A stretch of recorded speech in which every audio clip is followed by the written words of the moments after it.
Tinena unsuline acuatiten beli de tinguaymerire anguanen timorogobrare.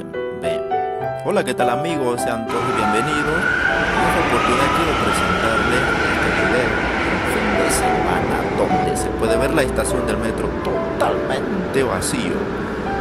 Es que Panamá está pasando una situación muy difícil. Y es por eso el gobierno y las autoridades han decretado cuarentena en todo el país.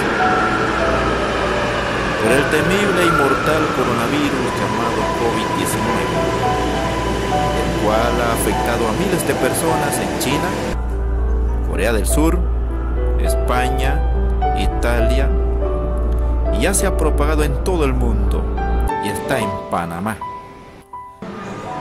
Esta enfermedad, esta epidemia, ha atacado gran número de personas en un mismo lugar y al mismo tiempo.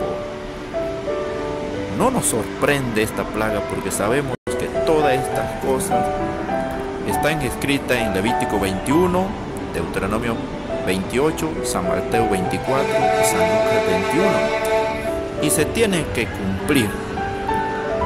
Se les ha indicado a los ciudadanos que se queden en su casa hasta que todos pasen. Sabemos que la sangre de Cristo tiene poder, y bienaventurada la nación cuyo Dios es Jehová. Así es que confiando en Dios, esta epidemia pronto pasará.